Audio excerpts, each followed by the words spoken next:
A woman stands alone, surrounded by the wreckage of her life. In a single, sudden stroke of tragedy, her husband has died, and all 60 of her children have perished alongside him. Exhausted and starving, she spots a mango tree heavy with ripe fruit. Unable to reach the branches, she does the unthinkable, piling the bodies of her dead family one upon another, just to climb up and pluck a single piece of food. But the grief, the starvation, the desperate climb, none of it is real. This woman does not actually exist. She is Narada, an immortal, universe-hopping cosmic sage, entirely lost in a hallucination. This grueling lifetime of love, family, and crushing loss didn't take decades. It unfolded in a fraction of a second. While traveling the cosmos with the god Krishna, Narada stepped off his chariot to quench his thirst, and the moment his lips touched the water, his reality vanished. If an enlightened son of the Creator can be completely swept away by a single drop of water, it suggests that the reality we navigate every day is far more fragile than we believe. The illusion, Maya, is so seamless that even a divine being can mistake a moment's hallucination for decades of lived experience. Long before this riverbank, Narada's defining trait was established by a curse. When a great progenitor of creation tried to populate the universe, Narada convinced the man's sons to explore the world instead of multiplying. The angry father condemned Narada to perpetual motion. He would never be allowed to settle in one place. Narada took that sentence and turned it into a divine mission. An eternal exile became an ongoing patrol across the 3 worlds of Hindu cosmology. He moved freely between the realms of gods, kings, demons, and mortals.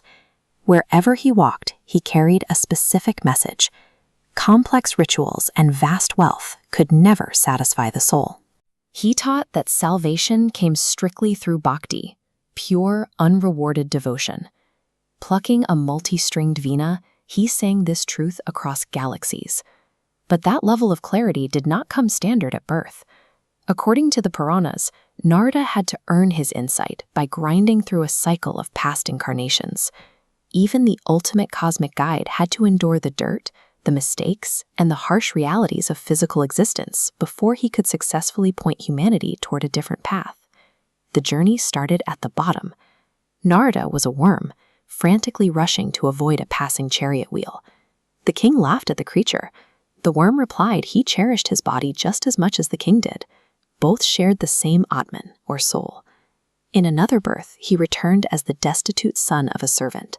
When his mother died, leaving him entirely alone, he bypassed status and wealth entirely, achieving spiritual realization by turning inward and serving the sages. He learned the limits of the physical body during a pilgrimage. Angering a fellow sage, Narada was cursed to take the form of a monkey. Yet Princess Damayanti, who had pledged herself to him, remained steadfast, proving that true affection ignores physical appearances. Still, his progress left him with a dangerous blind spot. As he evolved into a celebrated celestial musician, a quiet arrogance took root in his mind. He began to believe his talent was unmatched. The supreme god Vishnu addressed this pride directly. He led Narada to a forest filled with celestial beings crying in agony. They were the physical embodiments of musical melodies, and their bodies were literally mangled by Narada's imperfect, pride-filled singing.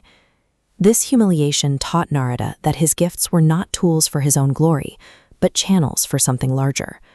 By letting go of his arrogance, he became a more perfect vessel for the divine, a shift in perspective that would eventually allow him to see through the most convincing illusions.